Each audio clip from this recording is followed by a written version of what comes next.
1 मई 1943। आज महंत इंदर सिंह, जो एबटाबाद गांव का था, का अंतिम भोग था। महंत इंदर सिंह का नियम था कि जाड़े के आरंभ में एबटाबाद से आ जाता था और सिरसा मिल में जाकर बेलनों में गन्ने देने का काम करता था, और इतनी मेहनत से करता था कि सारा दिन सुबह से शाम तक अपनी जगह से हिलता ही नहीं था। हुजूर उससे प्रसन्न थे। उसकी मौत डेरा में हुजूर के चरणों में हुई। वह बीमारी से तंग आ चुका था। एक दिन उसके कहने पर उसकी चारपाई उठाकर हुजूर के द्वार के सामने रख दी गई। जब हुजूर सुबह को बाहर आए तो कहने लगा कि या मेरा इधर फैसला कर दो या उधर। अतः 1-2 रोज में वह चल बसा। मृतक के भोग में पहले नवें गुरु का शब्द गुण गोविंद गायो नहीं पढ़ते हैं। उसके बाद गुरु अमरदास जी की रामकली सद पढ़ते हैं, जो उनके ज्योति ज्योत समाने के वृतांत के बारे में है। उन्होंने हुक्म दिया था कि हमारे मरने पर कोई ना रोए, क्योंकि मैं अपने मित्र सृष्टि के कर्ता को मिलने जा रहा हूं। मुझे खुशी है।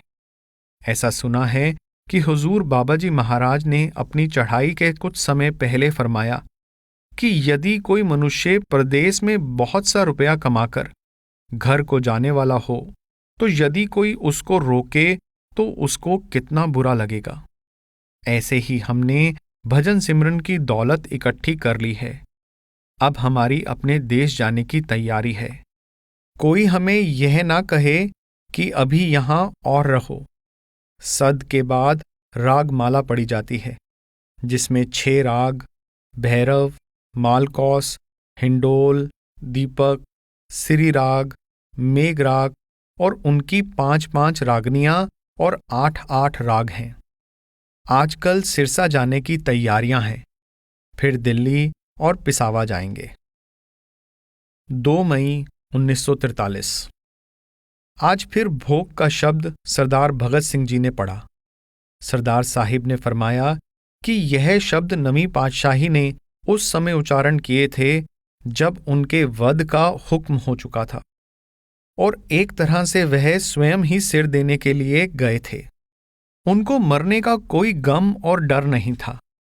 हुजूर ने फरमाया कि संत किसी को जो उनको हानि पहुंचाता है शाप नहीं देते।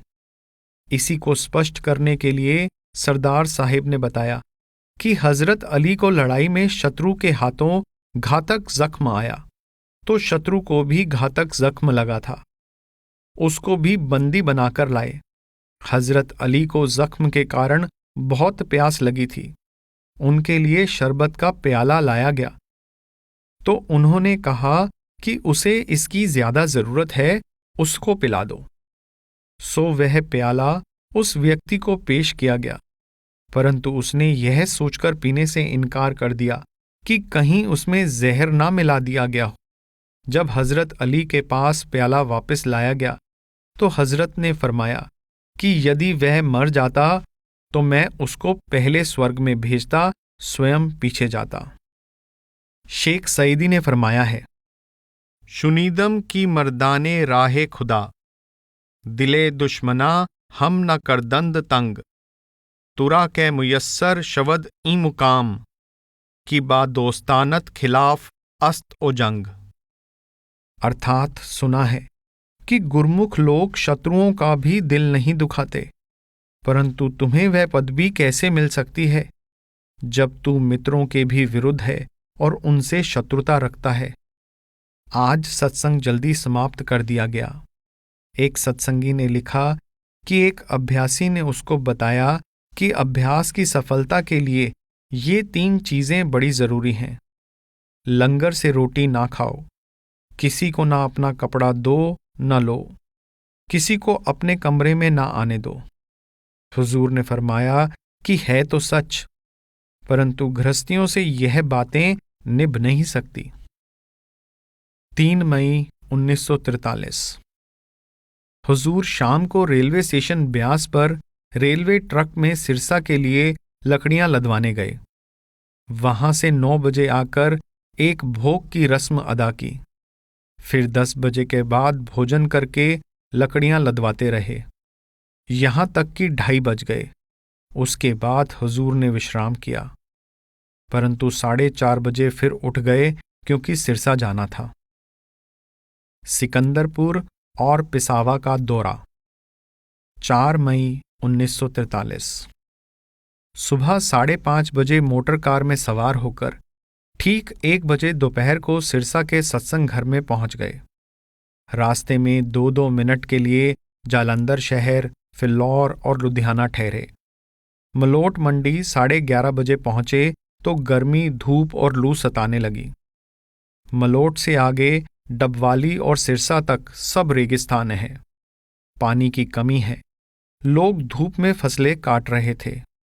अभी भी बहुत सा अनाज बाहर खेतों में था जो जमींदारों के घरों में नहीं पहुंचा। सिरसा सत्संग घर में 2-4 मिनट बातें करके ग्रेवाल मिल्स में आए। वहां 1-2 साथी मिले, उनसे थोड़ी देर बातचीत करके सिकंदरपुर आए। रास्ते में मल्हड़सर का इलाका आता है, जहां कमाद यानी गन्ना, गेहूं और ज्वार की फसल काफी होती है। वास्तव में मल्हड़सर संस्कृत शब्द मल हर सर से बना होगा, अर्थात मैल दूर करने वाला तालाब। हो सकता है कि इस क्षेत्र में प्राचीन काल में यहां मल्लड़सर नाम का एक प्रसिद्ध तालाब रहा होगा। तालाब तो अब कहीं दिखाई नहीं देता, परंतु नाम चल रहा है। सिकंदरपुर में अच्छे बड़े बड़े और ऊंचे कमरे हैं, इसलिए गर्मी कुछ कम महसूस होती थी। परंतु यहाँ लुधियाना, जालंधर और अमृतसर की अपेक्षा गर्मी बहुत अधिक है। दोपहर को नींद का आना कठिन है। हम सब लोग स्नान और भोजन करके सो गए। हुजूर रात भर के जगे हुए थे, खूब सोए। रात को 9 बजे जागे। 5 मई 1943।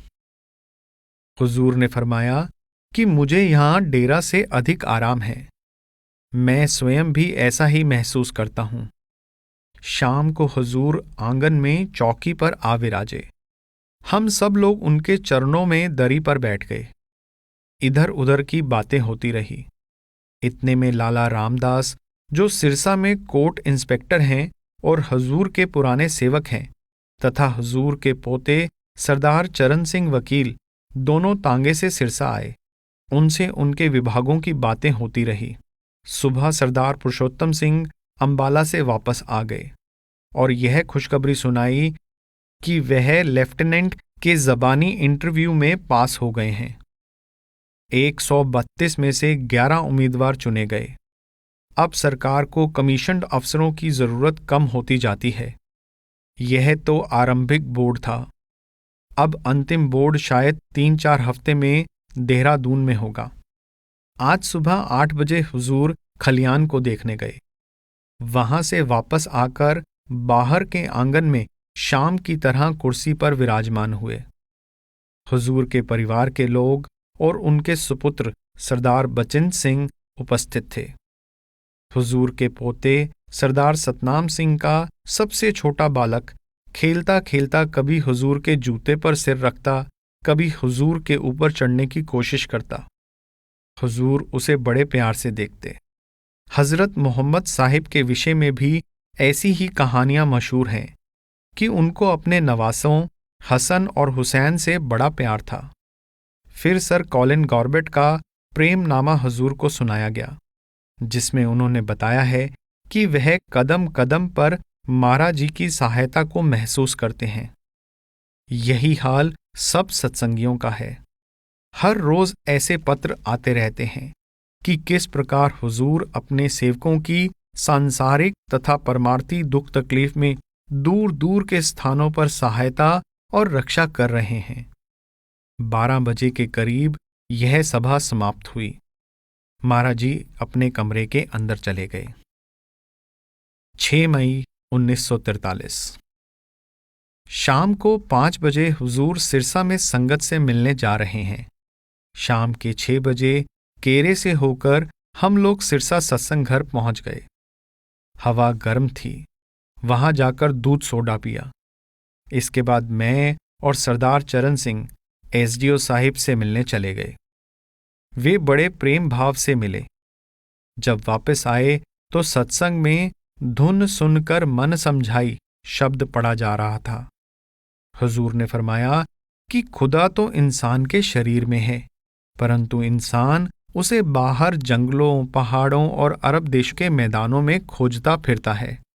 एक सैयद साहिब ठेकेदारी करते थे और महाराज जी अफसर इंचार्ज थे। सैयद साहिब ने महाराज जी से प्रार्थना की कि मेरे बिल का शीघ्र भुगतान कर दिया जाए, क्योंकि मैं हज यात्रा को जा रहा हूं। हजूर ने रुपया दे दिया तो वह ठेकेदार खुश होकर हुजूर से पूछने लगा कि मेरे लायक वहां की कोई सेवा हो तो हुक्म करें। हुजूर ने उत्तर दिया कि वहां के खुदा को मेरा सलाम कह देना। इस पर ठेकेदार ने हैरान होकर पूछा कि क्या वहां कोई और खुदा है? इस पर हुजूर ने फरमाया कि फिर तुम वहां क्या ढूंढने जा रहे हो? जब सैयद साहिब वहां से वापस आए तो उनसे पूछा कि क्या मक्के में खुदा मिला? उन्होंने कहा कि खुदा तो वहां कहीं नहीं देखा। सत्संग के बाद हम सब लोग सिकंदरपुर वापस आ गए, जहां पर हुजूर रात के 10:30 बजे तक आंगन में बैठे रहे। बंदरों की चर्चा चल पड़ी। हुजूर ने फरमाया कि बंदर पकड़ने का सबसे आसान तरीका यह है कि उसके सामने भांग के लड्डू जिसमें खाने की वस्तु मिली हो डाल दो। खाते जाएंगे और सोते जाएंगे, फिर कुछ भी उनसे कर लो। 7 से 8 मई 1943। सुबह 7 बजे के करीब हुजूर, सरदार हरबंस सिंह, मैं और भाई शादी बकबोर्ड में सवार होकर दड़बी देखने गए। रास्ता बड़ा उबड़ खाबड़ था तथा मोटर कार के लायक ना था। बहुत मोड़ तोड़ आते रहे। कई जगह से रास्ता तंग था। दड़बी सिकंदरपुर से पूर्व की ओर तथा थेड़ी रसूलपुर से उत्तर की ओर है। हुजूर ने जो मकान खरीदा है वह गांव के इसी ओर के सिरे पर है और वहां बागड़ी हिंदुओं का मोहल्ला है। मकान के अंदर आंगन है, वहां चारपाइयां बिछी थी। वहां कुछ ठंडक थी, बाहर गर्मी और धूप थी। वहां से निपटकर हम सब बड़े भाई साहेब सरदार बचन सिंह के साथ, जो हमसे पहले ही अपने तांगे में सवार हो चुके थे, उनके घर पर गए। वहां जाकर खाना खाकर लेट गए। दोपहर को गर्मी और धूप बहुत थी, परंतु उनके कमरे ठंडे थे। मैं तो वहां खूब सोया और शाम के 6 बजे हम सब वहां से चलकर वापस सिकंदरपुर आ गए। सुबह 5:30 बजे मोटर कार में सामान लादकर मैं, हुजूर, सरदार पुरुषोत्तम सिंह और भाई शादी सिरसा को चल दिए और रास्ते में सत्संग घर भी नहीं गए, बल्कि सीधे रेलवे स्टेशन पहुंचे। वहां गाड़ी लेट थी। वहां हुजूर प्लेटफॉर्म पर कुर्सी पर विराजमान रहे। स्त्रियां और पुरुष आसपास इकट्ठे हो गए। मुझे कुर्सी पर बैठने का हुक्म दिया। लाला कुंजलाल वकील भी हिसार से आए हुए थे। हमें 2nd क्लास का एक पूरा डिब्बा मिल गया। सिरसा में रेलवे स्टेशन पर मिस्टर सोहन सिंह भंडारी और कृष्णलाल भटिंडा से लकड़ी लदवाकर आ पहुंचे। लाला कुंजलाल तो हिसार में उतर गए।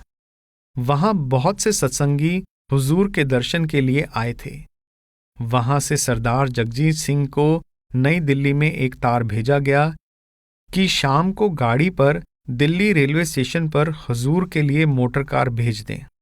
सरदार साहिब और उनका सारा परिवार हुजूर से बड़ा प्रेम रखता था और हुजूर ने भी मुझे स्वयं अपने मुखारबिंद से कहा कि मुझे उनसे प्रेम है।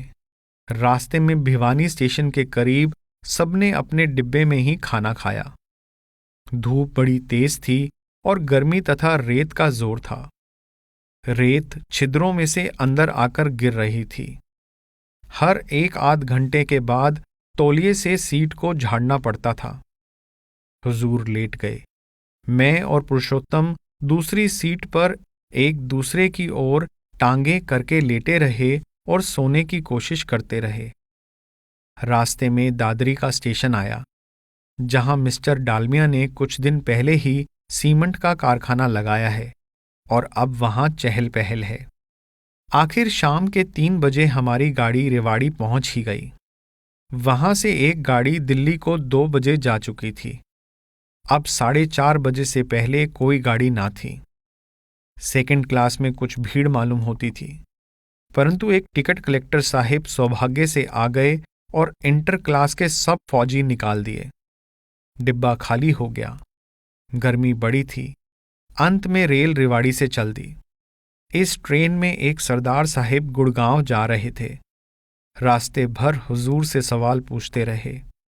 कहने लगे कि एक सिख कहता था कि मुझे गुरु नानक साहिब के दर्शन होते हैं। हुजूर ने जवाब दिया कि गुरु नानक साहिब प्रभु में समाकर उसका रूप हो चुके हैं। उन्हें इस संसार में क्या करना है।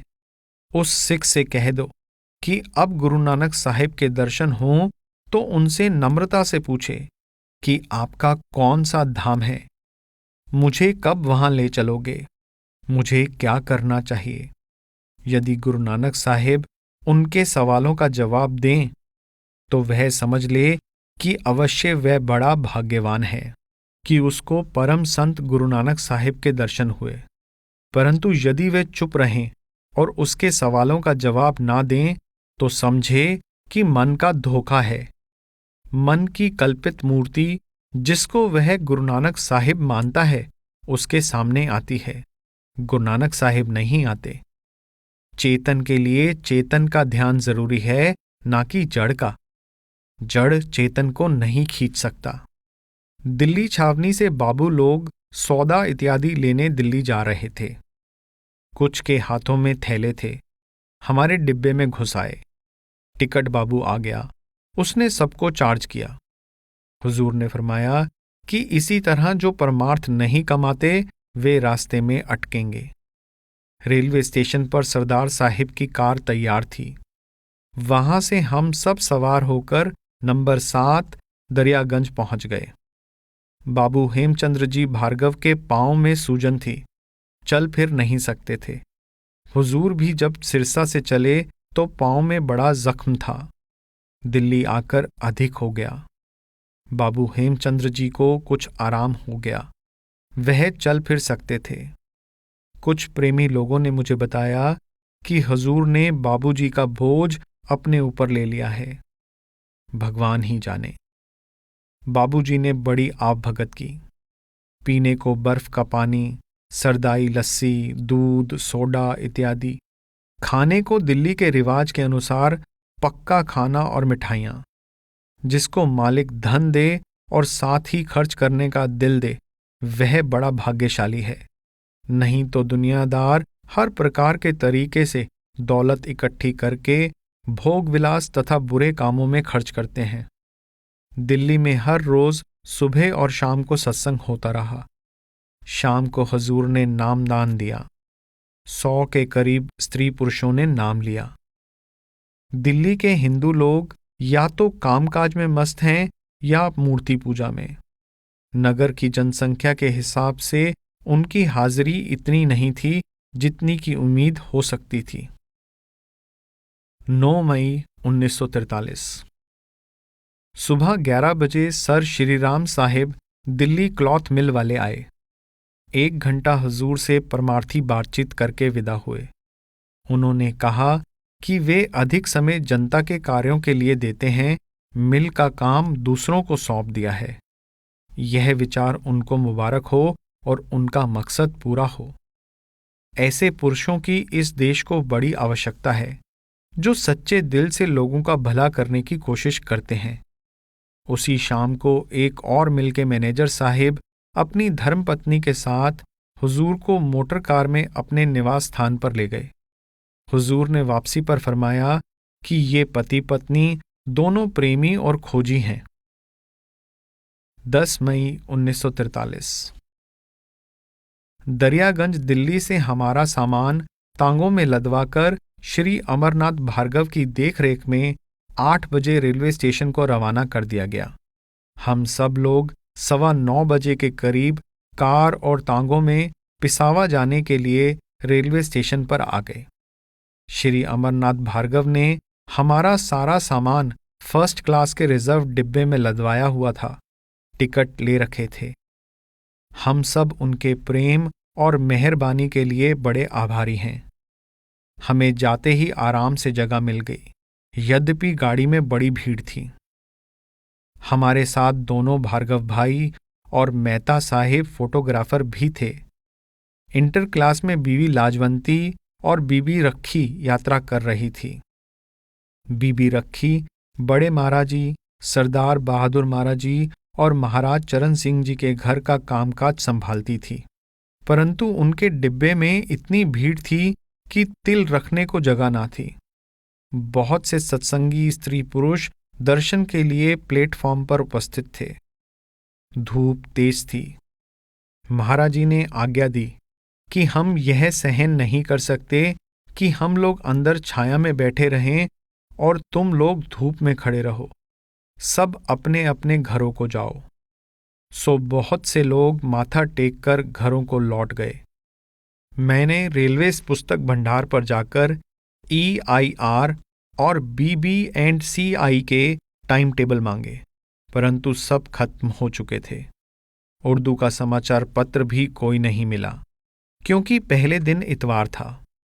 अंग्रेजी समाचार पत्र लिया और हुजूर को अखबार में से यह खुशखबरी सुनाई कि इंग्लैंड के बादशाह ने हमारी सरकार की अफ्रीका में लड़ने वाली फौजों को बधाई का संदेश भेजा है कि उत्तरी अफ्रीका जर्मनी से स्वतंत्र करा लिया गया है।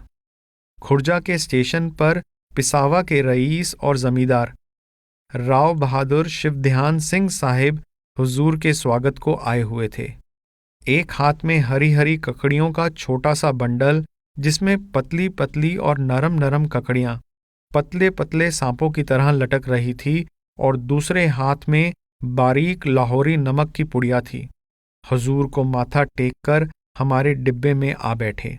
बहुत सी संगत यहां उतर गई।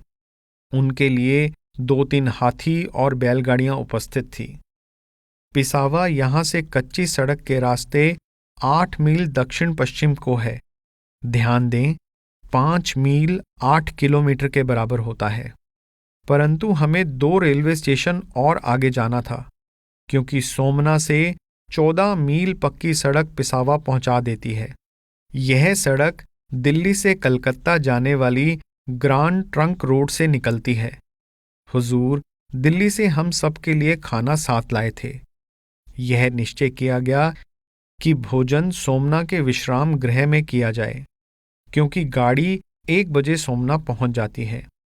जब सोमना पहुंचे तो हमारे लिए 3 मोटर कारें उपस्थित थी, परंतु सामान भी अधिक था। विश्राम गृह में भोजन करने के लिए स्थान ना था। अंत में सामान कारों में रखकर और कुछ सामान नौकरों को देकर कि तांगों में रखकर ले आए, हम पिसावर को चल दिए। जिस कार में हुजूर और मैं थे, उसको खुद राव साहिब चला रहे थे। एक तो जनाब ने मोटर कार चलाने का अभ्यास कई दिनों से छोड़ा हुआ था, दूसरे हुजूर की मौजूदगी की वजह से मस्त हो रहे थे। कुछ दूर जाकर पानी उबलने लगा और धुआं निकलने की बू आने लगी। उतरे तो देखा कि बाल बाल बचे। ब्रेक पहिए से जाम हो चुकी थी और पिछला बायां पहिया घसीटा जा रहा था। जनाब अपने प्रेम में हुजूर से बातचीत कर रहे थे और पहिया बाहर गिरने वाला था। ऐसा गर्म था कि हाथ नहीं लगाया जा सकता था। आखिर दूसरी कार को खाली करवाकर हुजूर, मैं और राव बहादुर चल पड़े, ताकि जो लोग पीछे रह गए हैं उनके लिए यही कार दोबारा भेज सकें। जब पिसावा की आबादी के करीब पहुंचे तो बड़ी भारी भीड़ थी। रेल का एक फाटक लोगों ने जानबूझकर बंद कर दिया था ताकि कार रुके और वे हुजूर के दर्शन कर सकें। उन लोगों के बीच में से निकलकर राव बहादुर के निवास स्थान से परे दोनों ओर स्त्री और पुरुष हजारों की संख्या में खड़े थे।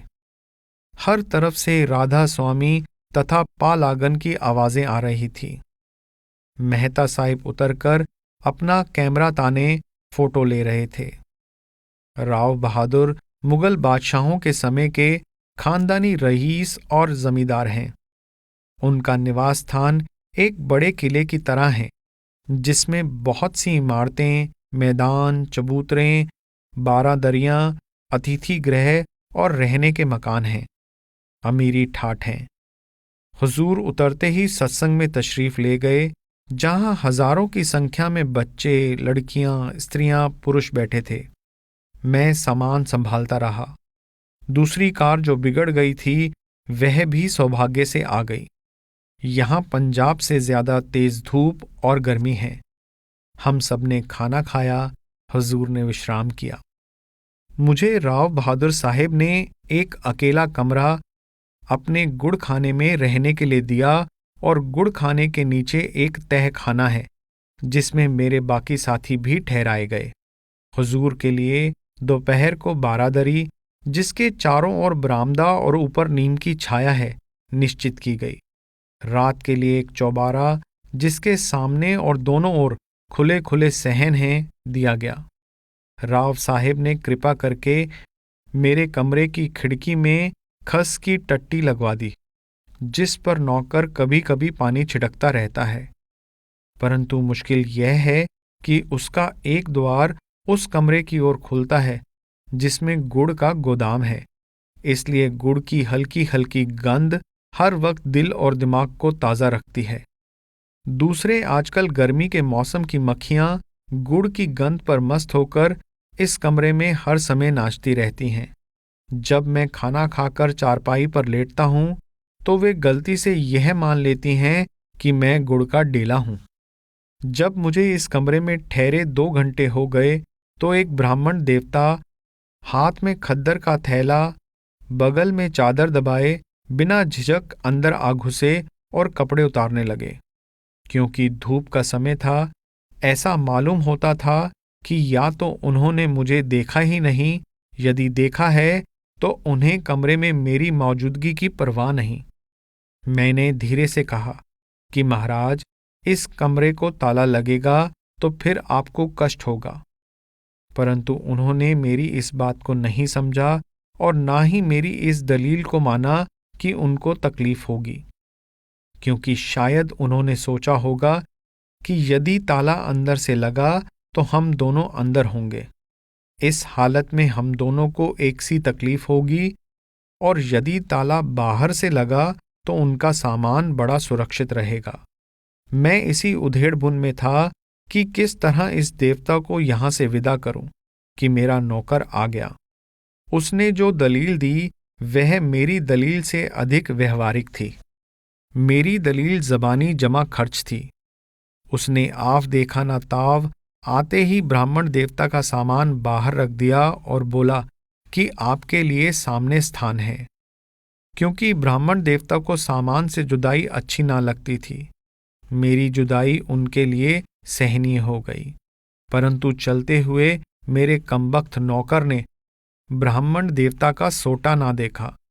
वह मेरे कमरे में रह गया, जिसका बुरा परिणाम अभी तक भुगत रहा हूं, क्योंकि वह देवता समझते हैं कि उनकी जायदाद इस कमरे में भी है और कभी कभी अंदर आ जाते हैं। तीसरा गुण जो इस कमरे में है वह यह है कि इस कमरे में एक मोरी है, जिसके कारण मैंने इस मोरी वाले भाग को स्नान गृह बना लिया है और एक ठंडे पानी की सुराही भी रख ली है। परिणाम स्वरूप यह कमरा प्यासे लोगों का केंद्र बन गया है। चूंकि इस कमरे में 1-2 फालतू चारपाइयां और कुछ अलमारियों में यात्रियों का कुछ सामान भी रहता है, इसलिए इस कमरे में अच्छी खासी चहल पहल रहती है। यदि मक्खियां और गर्मी किसी कारण से अपने कर्तव्य का पालन करने में सुस्ती करती हैं, तो दूसरे लोग उनकी कमी पूरी कर देते हैं। इस पर तुरा यह है कि राव साहिब आज दोपहर के बाद 2 बजे के करीब, जब मैं खाना खाने के बाद आराम करने के लिए लेटने को तैयार हो रहा था, तब मेरे कमरे में आए और मेरे लिए कुछ लड्डू एक छोटी सी चिमनी यानी शेल्फ पर रख गए। यदि कोई कमी थी तो वह अब बिल्कुल पूरी हो गई। मक्खियों के लिए कई सामान खाने पीने और आनंद के हो गए।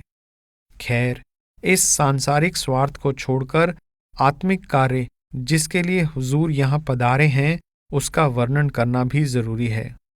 हर रोज सुबह 8 बजे और शाम के 6 बजे सत्संग होता है। इसके अलावा जिज्ञासु लोग हुजूर से बाकी के समय में भी मिलकर लाभ उठा सकते हैं।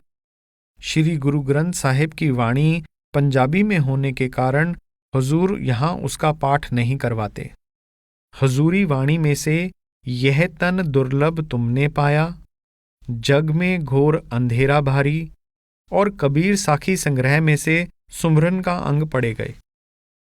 11 मई 1943।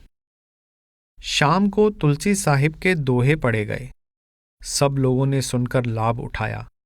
राव बहादुर साहिब ने प्रार्थना की कि उनके किले जैसे महल की 4 दीवारी में जो नीम के वृक्ष उगे हुए हैं उनका भी उद्धार किया जाए।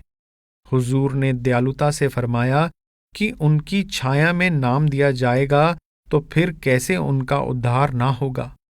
इसी प्रकार घोड़े, बैलों, आमों के वृक्षों इत्यादि का हुजूर निर्णय करेंगे। यहाँ आम बहुत होता है, खूब फलता फूलता है, क्योंकि यहाँ पर कुएं का पानी पृथ्वी की सतह से केवल 20 फुट पर होगा। जमुना और गंगा नदियों के बीच में यह प्रदेश है और जमुना नदी यहाँ से 5-6 मील होगी। गंगा नदी की नहर की शाखा इस प्रदेश को सींचती है, अतः पानी की अधिकता है। 12 मई 1943। हुजूर और उनका स्टाफ 2 कारों में सवार होकर पिसावा की आबादी में से गुजरा। कश्मीर के फोटोग्राफर मेहता साहिब ने स्थान स्थान पर फोटो लिए। आदमी, बच्चे, बूढ़े सब अपने अपने घरों से निकलकर दर्शन के लिए भागे। कईयों ने फूल बरसाए। एक दुकानदार ने फूलों का हार हुजूर को पहनाना चाहा, जो हुजूर ने नियम अनुसार उसी के गले में डाल दिया। थोड़ी देर में डेरा के सब्जी वाले भाई मिल्खी राम वही हार गले में डाले आ गए। कहने लगे कि हुजूर, यह हार दुकानदार ने मुझे दे दिया। हुजूर ने चुपके से फरमाया कि दुकानदार को कद्र नहीं। यह बात सत्संगियों के लिए विशेषकर नोट करने की है। मलिक राधा कृष्ण साहिब का तार मुल्तान से कल आया। हुजूर ने हुक्म दिया कि उनको राव बहादुर साहिब के प्रेम भाव का सारा हाल लिखो। शाम के सत्संग में हुजूरी वाणी में से नाम निर्णय का शब्द पढ़ा गया। हुजूर 13 मई की सुबह को यहाँ से 6 बजे चलकर 8 बजे की गाड़ी खुर्जा से पकड़कर 11 बजे दिल्ली पहुंच जाएंगे और वहां शाम को एक कारखाना देखेंगे। शाम को वहां पूर्व के रिवाज के मुताबिक बुधवार के दिन देहाती बाजार लगा, जिसमें बिसाती का सामान, सब्जियां, खद्दर, धोती, साड़ियां इत्यादि बिकने के लिए आई। बाजार शाम के 7:30 बजे समाप्त हो गया। 13 मई 1943। सुबह हुजूर ने बुलंदशहर से आए हुए लोगों को नाम दिया। मेहता साहिब ने हमारी कुटिया की फोटो ली जहां हम ठहरे हुए थे। फिर बैलगाड़ी का फोटो लिया गया। यहाँ की बैलगाड़ी पंजाब की बैलगाड़ी से ज्यादा आरामदायक है, अर्थात बैलगाड़ी की सतह बड़ी खुली और आयताकार होती है, जिसमें 2 आदमी लेट सकते हैं। बैलगाड़ी के नीचे गद्दा लगा होता है और करीब 1-1 फुट चारों ओर तार सा लगा होता है, जिससे सवारी यदि सो भी जाए तो नीचे ना गिरे। बैलगाड़ी चलाने वाला इस पालकी से बाहर बैठकर बैल हाँकता है। आज मेहता साहिब रावलपिंडी लौट गए। आज शाम को कबीर साहिब का शब्द कर नैनो दीदार महल में प्यारा है लिया गया। मनुष्य के शरीर में जितने चक्र हैं, उनमें नीचे का चक्र अपने ऊपर के चक्र से ताकत लेता है और सारे चक्र दिमाग से ताकत लेते हैं, अर्थात सतलोक से। जैसे कबीर साहिब ने लिखा है कि सूर्य और चंद्र मंडल को पार करो, वैसे ही गुरु नानक देव जी ने लिखा है, पूरब चढ़े पच्छम को आवे, रवि ससी दोई एकत्र मिलावे। पच्छम ते जो चढ़े सुमेर, आवे पर दखना कै फेर। सपत पुरियां ऊपर को लासन, तित्थे पार ब्रह्म का आसन, जिन हीरे रत्नी लाल परोई, नानक कहे उदासी सोई। हुजूर ने फरमाया कि आत्मा की 4 चालें हैं। चिऊटी चाल, जब तक आत्मा और मन सिमटकर सूर्य तथा चंद्र को पार नहीं कर लेते। मकड़ी चाल, जब आत्मा शब्द को पकड़कर पार ब्रह्म तक जाती है। मछली चाल, जो पार ब्रह्म से आरंभ होती है। विहंगम यानी पक्षी चाल, जो सतलोक में है। पार ब्रह्म में 2 अक्षर हैं, एक को छोड़ना है, एक को पकड़ना है। गुरु नानक साहिब फरमाते हैं, जे तू पढ़िया पंडित बीना, दुई अक्षर दुई नावा, प्रणवत नानक एक लंगाए, जे कर सच समावा। फिर कहा है, 52 अक्षर लोक त्रय, सब कुछ इन्हीं माहे, ए अक्षर खिर जाहेंगे, ओ अक्षर इनमें नाहें। एक व्यक्ति ने सत्संग में खड़े होकर पूछा कि तकदीर और तदबीर में से कौन बड़ा है। जवाब दिया गया कि पिछले जन्म में जो जो कर्म तदबीर के सिलसिले में किए गए, अब वही तकदीर बन गए हैं, उनको जरूर भोगना पड़ेगा। किसी तदबीर से उनको बदल नहीं सकते।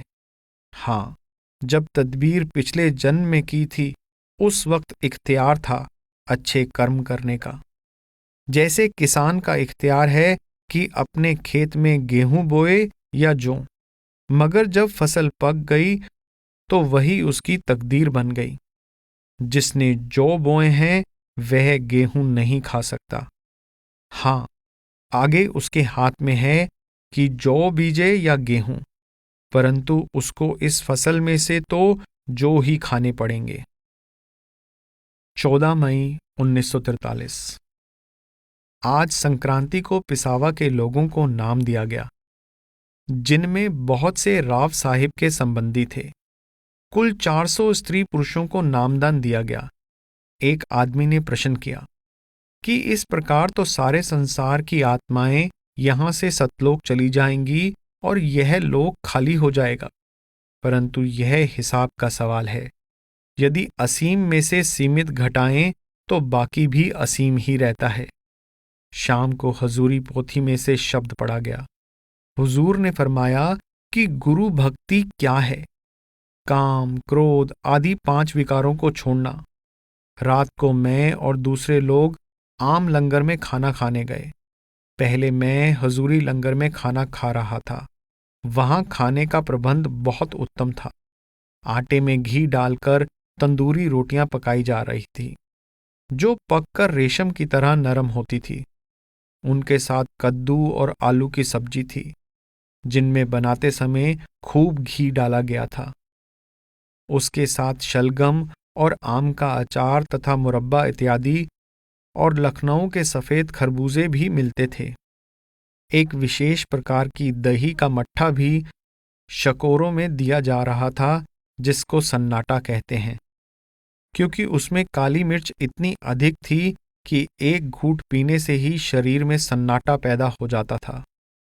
मेरा शकोरा भी सन्नाटे से भरा गया, परंतु जब मैंने अपने पास वाले को एक घूंट पीकर सन्नाटा लेते हुए देखा तो मेरी हिम्मत शकोरे को छूने की नहीं हुई और उसने भी दूसरा घूंट लेने की हिम्मत नहीं की। इस इलाके के लोग पीते होंगे। यह प्रदेश हिंदू जाटों का है। राव बहादुर साहिब उच्च कोटि के जमींदार हैं और सुना है कि वह गांव उनकी जायदाद है। आसपास के बड़े बड़े जमींदारों से उनका बड़ा भाईचारा और मेलजोल है। राव बहादुर के गांव पिसावा में अपनी 3 पतियां हैं। 2 पतियां राव साहिब के चचेरे भाइयों की हैं और उनकी पत्ती नहर से सिंचाई होने के कारण बड़ी उपजाऊ है। राव साहिब का और उनकी बिरादरी वालों का आपस में बड़ा भाईचारा, मेलजोल और प्रेम प्यार है। राव साहिब के लंगर और मेहमानों की आवभगत और सत्संग का प्रबंध इत्यादि सभी काम इनकी बिरादरी के लोग बड़े प्रेम से कर रहे हैं। यह सब राव साहिब की उदारता के कारण है। आपस में तनाव, दुश्मनी और ईर्ष्या द्वेष नहीं है, जैसे पंजाब के देहात में देखे जाते हैं। बड़े आराम और शांति से जीवन व्यतीत होता है। बहुत से संबंधियों ने नाम ले लिया है। राव बहादुर साहिब ने खुले दिल से हजारों रुपए हुजूर की संगत की सेवा में खर्च डाले हैं। उनकी बीवी, बच्चे सब प्रेम से भरपूर हैं।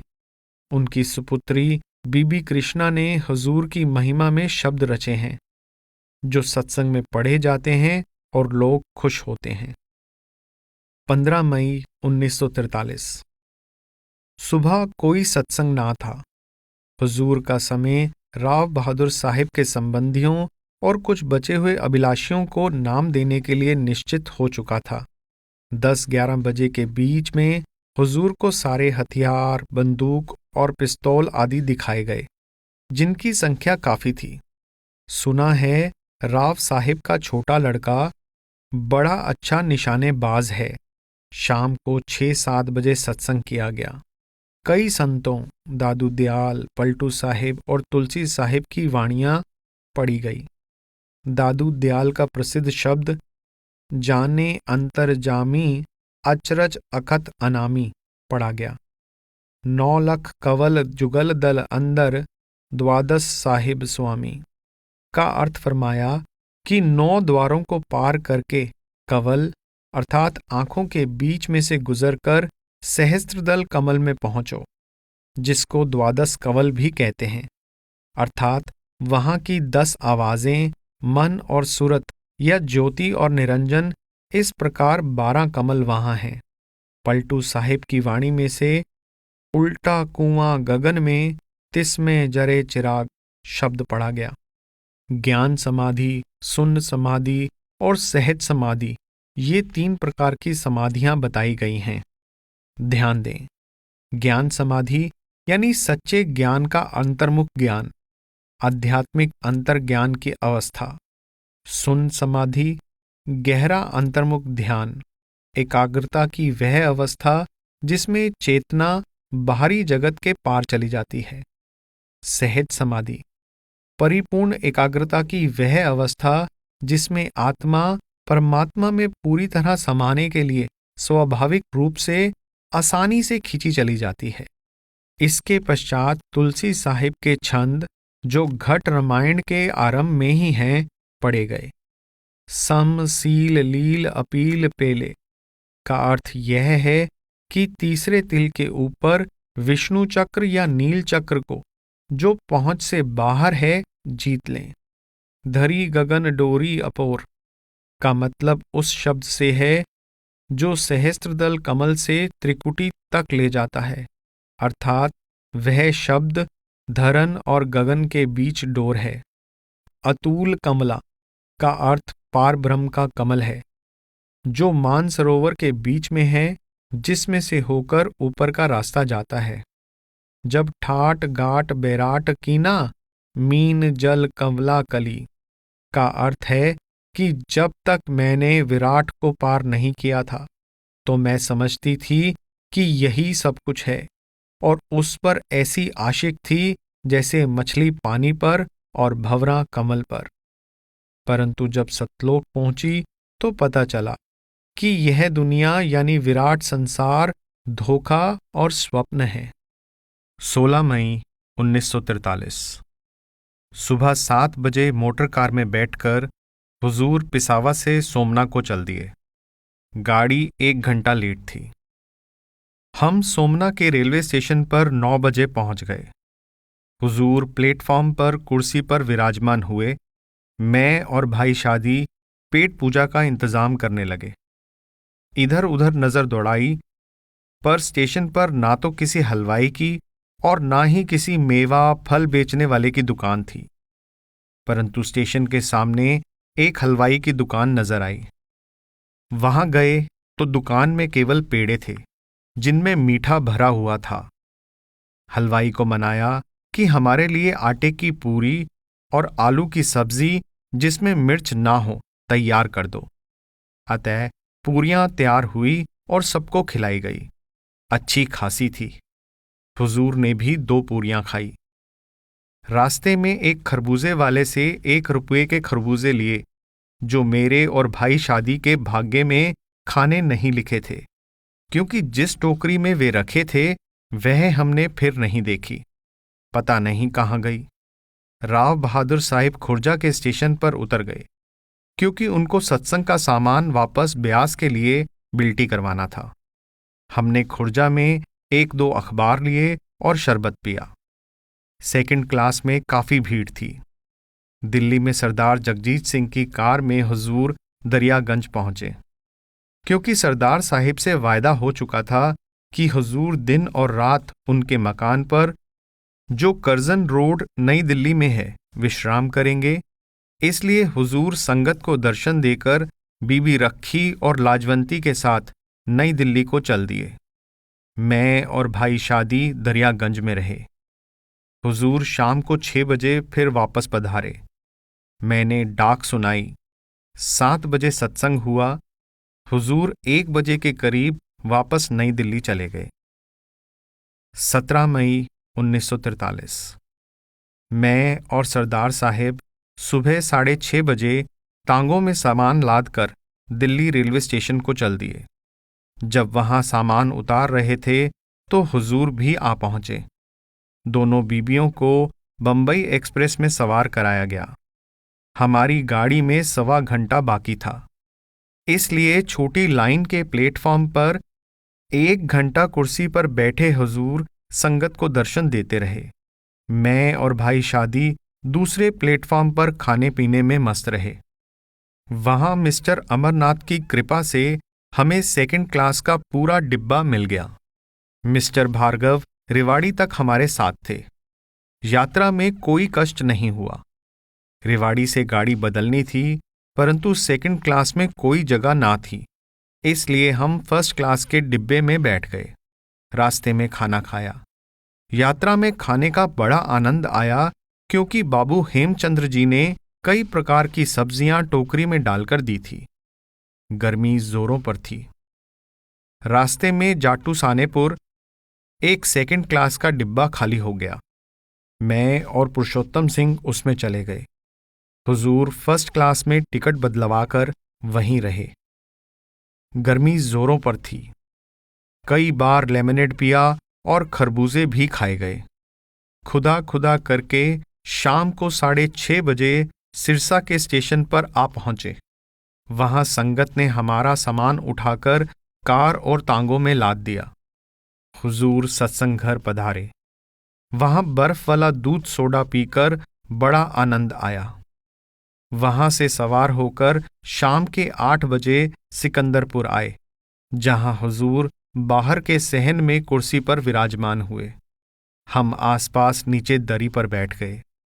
बड़ा सुहावना मौसम था। गर्मी बिल्कुल ना थी। ठंडी हवा चल रही थी। चांदनी रात थी।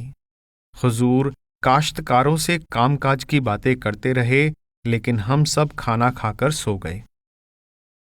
18 मई 1943। सुबह यह तय हुआ कि हुजूर मोगा और अंबाला के बजाय लाहौर के रास्ते से जाएं, क्योंकि हुजूर के दांतों में तकलीफ है। इसलिए डॉक्टर जलालुद्दीन साहिब डेंटिस्ट को जवाबी तार दिया गया कि हुजूर 20 मई को लाहौर जाएंगे और डेरा में भी खबर दे दी गई है। अब 10 बजे हुजूर खलियानों को देखने गए हैं। मैं डाक लिख रहा हूं। शाम को 8 बजे के करीब हुजूर फिर धान के खलियान देखने गए और कई लोग साथ थे। अनाज के गठरों से भूसा और अनाज को साधारण तरीके से अलग नहीं किया जाता, बल्कि एक ट्रैक्टर से, जो मिट्टी के तेल से चलता है, जैसे कंकर की सड़कों को बनाने वाला इंजन। उसके पहियों में थोड़े थोड़े फासले पर लोहे की छुरियां सी लगी होती हैं, जो भूसे को काटती हैं और अनाज को अलग करती हैं। इस ट्रैक्टर के पीछे जंजीर से लोहे की एक सलाख चलती है। इस सलाख में लोहे के पतले पतले पहिए लगे हैं, जो घूमते हैं और भूसे को बारीक करते हैं। उनके पीछे एक फला बांध देते हैं, ताकि वह भूसे को बारीक करके बिठाता जाए। इससे 8-10 घंटों में करीब 80 गठरों में से अनाज को अलग किया जा सकता है। रात के 10 बजे हुजूर वहां से वापस लौटे। चांदनी रात थी, आसमान नीला और साफ था। बादल का एक टुकड़ा भी आसमान पर ना था और यह समय इस शांत गांव में बड़ा सुहावना लग रहा था। 19 मई 1943 सुबह 9 बजे हुजूर फिर खलियान चले गए। मैं घर पर डाक निकालता रहा। शाम को 5 बजे हुजूर सिरसा सत्संग घर सत्संग करने गए। मैं वहां पर राय साहिब लाला आत्माराम रईस सिरसा वाले की बारात का जुलूस देखता रहा, जिसमें हाथी, घोड़े और बगियां थी। डेरा में निवास 20 मई 1943 5 बजे सुबह मोटर कार में बैठकर डेरा के लिए चल दिए। लाहौर होते हुए अमृतसर और डेरा जाना था। कोटकपूरा से फरीदकोट होते हुए फिरोजपुर पहुंचे। वहां से कसूर होकर सीधे माल रोड पर डॉक्टर जलालुद्दीन डेंटिस्ट की दुकान पर गए। रास्ते में कोई सत्संगी ना मिला, क्योंकि किसी को हमारे इस प्रोग्राम का पता नहीं था। हुजूर ने दांत निकलवाया। दांत निकलवाने के बाद डॉक्टर साहिब के यहाँ 1 आध घंटा ठहरे, ताकि खून का बहना बंद हो जाए। डॉक्टर साहिब बड़े भले आदमी हैं, बड़े प्रेम से मिलते हैं। वहीं पर मियाँ फखरुद्दीन साहिब पधारे, जो मेरे भाई के अफसर हैं और नहर विभाग में सुपरिटेंडिंग इंजीनियर हैं। उनसे मिलकर बड़ी प्रसन्नता हुई। उन्होंने बताया कि वह भी जून के पहले सप्ताह में डलहौजी जा रहे हैं और स्वास्तिका में ठहरेंगे। डॉक्टर से होकर हम सीधे रावी रोड सत्संग घर पहुंचे। वहां एक नया चौकीदार था। सब सामान धूल से भरा हुआ और सब कमरे मिट्टी से भरे पड़े थे। उनको जल्दी जल्दी साफ किया गया। हुजूर ने पलंग पर विश्राम किया। हम लोग खाना सिरसा से लेकर आए थे, वहां खाया। क्योंकि सब रात भर जागे हुए थे, इसलिए खूब सोए। शाम के 4 बजे संगत लाहौर से आनी शुरू हुई। हुजूर उनको दर्शन देकर 6 बजे डॉक्टर साहिब की दुकान पर दांत बनवाने गए। वहां से दांत लगवाकर 7 बजे अमृतसर की ओर चल दिए। आजकल लाहौर में मोटर कार, लॉरी इत्यादि की बड़ी चेकिंग है। रावी रोड पर पुलिस ने हमारी कार को रोका और परमिट देखा। फिर बड़े डाकखाने के पास पुलिस की पेट्रोल पार्टी पड़ताल कर रही थी। अमृतसर में स्वर्गीय लाला दुनीचंद नागपाल की दुकान पर गए, क्योंकि लाला साहेब अमृतसर सत्संग घर के बड़े प्रेमी सेवादारों में से थे। उनका देहांत अचानक हुआ। किसी को उनकी बीमारी का पता भी ना चला। वहां आधा घंटा रुककर रात को 9 बजे डेरा आ गए। 20 मई को पहली बार इस गर्मी में दोपहर के समय सख्त लू चली। मतलब यह है कि अब से गर्मी जोरों से पड़ने लगी है। 21 मई 1943 क्योंकि राय साहिब के दामाद और उनके अन्य संबंधी शादी के अवसर पर आए हुए थे, हुजूर ने 21 मई की शाम को हुजूरी वाणी में से जग में घोर अंधेरा भारी, श्री गुरु ग्रंथ साहिब में से 5वीं पातशाही का शब्द पाठ पढ़ियो और वेद विचारियो पढ़वाया और सत्संग किया। हुजूर ने फरमाया कि जग में यूं तो देखने में सूर्य का उजाला है, अंधेरा सोचने वाले के लिए है, क्योंकि इस सृष्टि में जीव जीवों को खा रहे हैं। पानी में कई लाख प्रकार के जीव हैं, वहां उनके लिए कोई खुराक नहीं है। बड़े जानवर छोटों को खाते हैं और छोटे कीड़े मकोड़ों को। इसी प्रकार पृथ्वी पर भेड़ बकरियां, गायें, भैंस इत्यादि घास फूस वनस्पति खाती हैं, जिनमें जान है, और शेर भेड़िए उनको खाते हैं। चिड़ियां कीड़े मकोड़े खाती हैं, चिड़ियों को बाज खा जाते हैं, और मनुष्य सबको खा जाता है। जितने अनाज के दाने हैं, सब में आत्मा है। श्री गुरु ग्रंथ साहिब में आया है, जेते दाणे अन्न के जिया बाज न कोए, हर आत्मा अपने कर्मों के अनुसार पशु, पक्षी, घास, वृक्ष, हैवान या इंसान की योनि में पैदा होती है। मतलब यह है कि इस संसार में विचारशील व्यक्ति के लिए अंधेरा है, किसी जगह अमन चैन नहीं। इंसान से नीची योनियों में तो शारीरिक आराम भी नहीं है। मनुष्य इस सृष्टि में सबसे उत्तम है। इसको निचली योनियों के मुकाबले में अधिक आराम है। परंतु कौन मनुष्य है जो दावा करे कि वह इस संसार में सुखी है? किसी को कोई दुख है, किसी को कोई। मानो यह संसार दुखों का घर है। यहां कर्म प्रधान है। जैसे जैसे इस संसार के लोग काम, क्रोध, लोभ, मोह और अहंकार के फंदे में फंसकर कर्म करते हैं, दुखी होते जाते हैं। सुख का रास्ता यह है कि इस संसार में फिर से ना आएं, और वह पूरे गुरु और नाम की कमाई के बिना संभव नहीं है। तीर्थ, व्रत, दान पुण्य, यज्ञ, जप तप, धर्म पुस्तकों का पढ़ना निसंदेह अच्छे कर्म हैं, परंतु उनका फल इस संसार के आवागमन से मुक्ति नहीं है। उनका फल अगले जन्मों में इस संसार में या स्वर्ग इत्यादि में मिल जाता है, परंतु स्वर्ग से भी इस संसार में वापस आना पड़ता है। केवल नाम की कमाई ऊंचे रूहानी देशों को ले जाती है, जहां से फिर नहीं आना पड़ता। 22 मई 1943 सुबह हुजूर ने कुछ स्त्री पुरुषों को नामदान दिया। शाम को सत्संग हुआ, सद्गुरु का नाम पुकारो, और चरण पये संत बोहिथा तरे सागर जेत। इसके बाद डाक सुनाई। 24 मई 1943 सोमवार को सुबह 9 बजे मैं हुजूर के साथ मोटर कार से अमृतसर गया। वहां हुजूर तो अपने कमरे में चले गए। मैं इंपीरियल बैंक में काम करने गया। वहां से 2 बजे वापस आया, खाना खाया। हुजूर ने 4-5 बजे के बीच अमृतसर के सत्संगियों को ऊपर छत पर दर्शन दिए। इसके बाद लाला दुनीचंद नागपाल के भोग की रस्म पर कार से गए। वहां भोगवाणी पड़ी गई।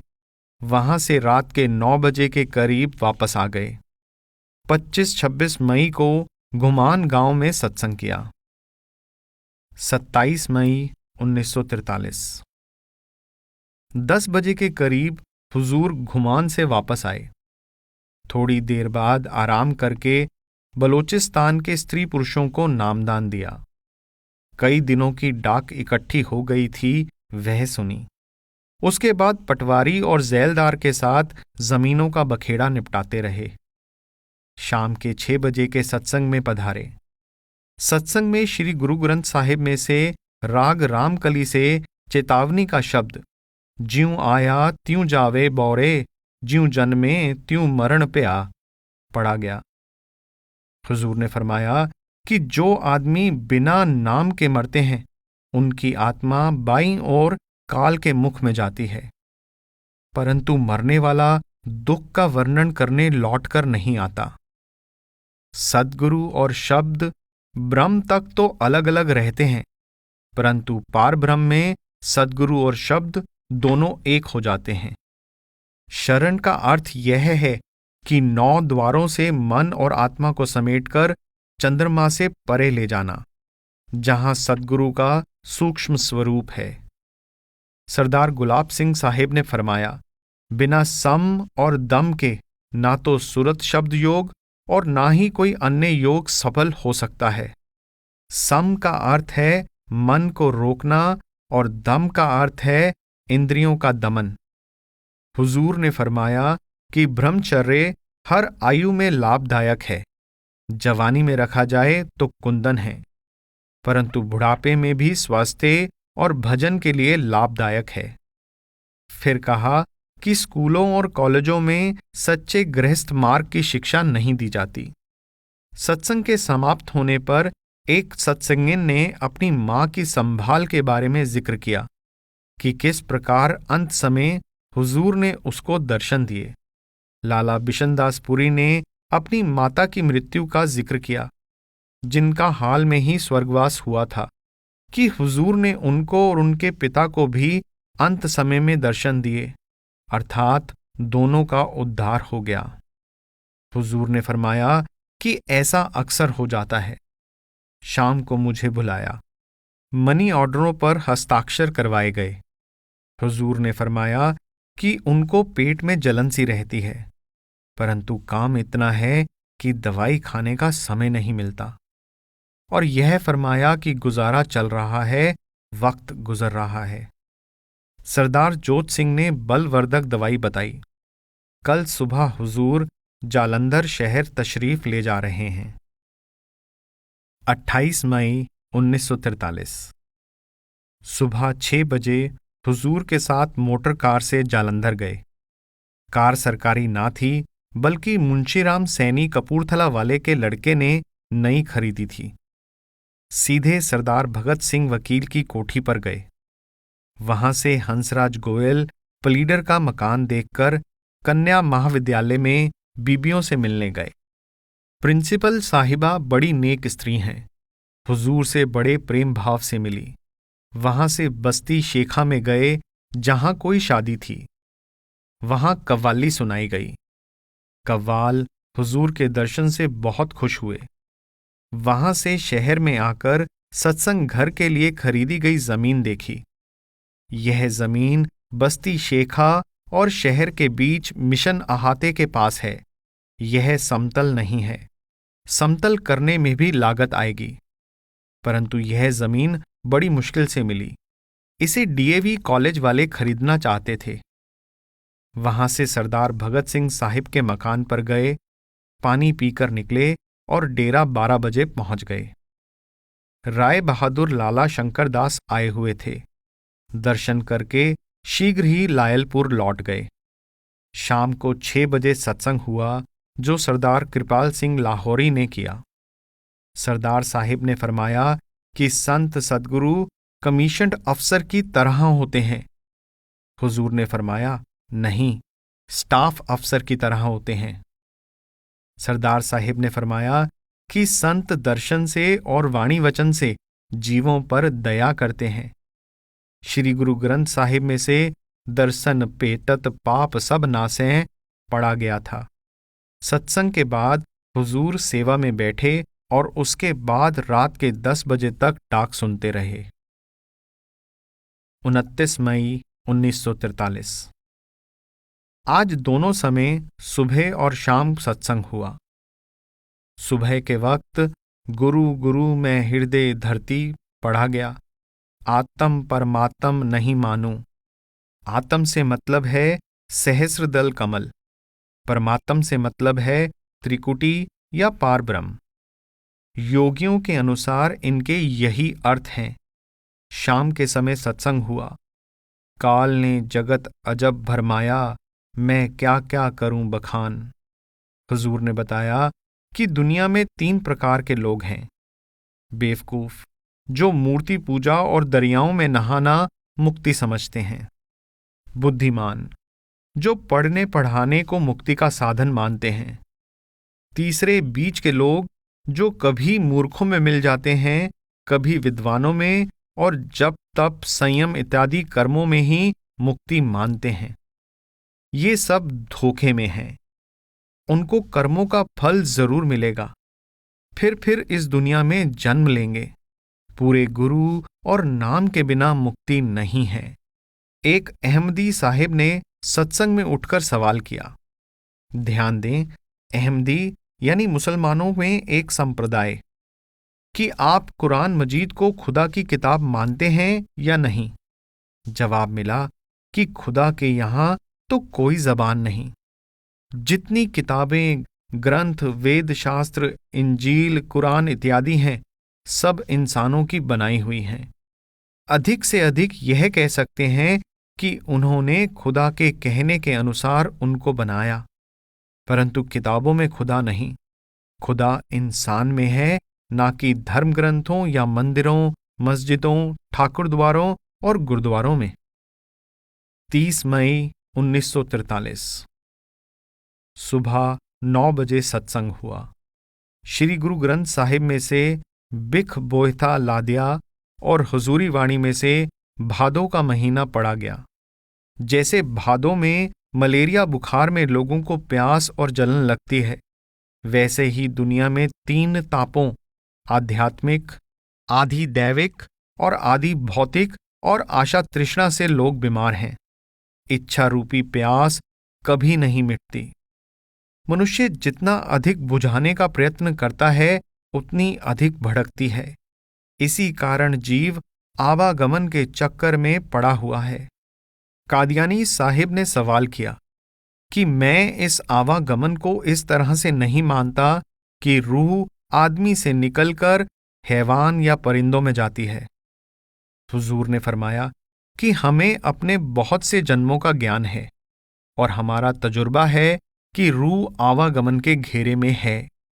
कई धर्म पुस्तकें कहती हैं कि उनके बताए वर्णन से परे कुछ भी नहीं है, परंतु संत इससे भी आगे गए हैं। मौलाना रूम ने अपनी मसनवी 4थी मंजिल से शुरू की है। शाम को एक हिंदुस्तानी कर्नल साहिब अपनी बीवी साहिबा के साथ डेरा में तशरीफ लाए और सत्संग हॉल देखकर और हुजूर के दर्शन करके वापस चले गए। 31 मई 1943।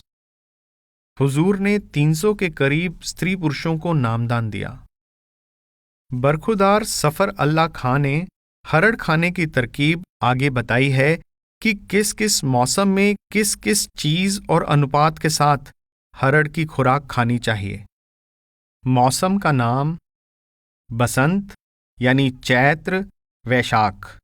मात्रा भुनी हुई काली हरड़ 6 माशे के साथ शहद खालिस 6 माशे। ग्रीष्म यानी ज्येष्ठ आषाढ़। मात्रा भुनी हुई काली हरड़ 6 माशे के साथ गुड़ 6 माशे। बारिश यानी सावन भादो। मात्रा भुनी हुई काली हरड़ 6 माशे के साथ लाहौरी नमक 6 माशे। शरद यानी आसोज कार्तिक। मात्रा भुनी हुई काली हरड़ 6 माशे के साथ मिश्री सफेद 6 माशे। हेमंत यानी मकसीर पौष। मात्रा भुनी हुई काली हरड़ 6 माशे के साथ सौंठ 6 माशे। शिशिर यानी माघ फागुन। मात्रा भुनी हुई काली हरड़ 6 माशे के साथ पीपली 6 माशे।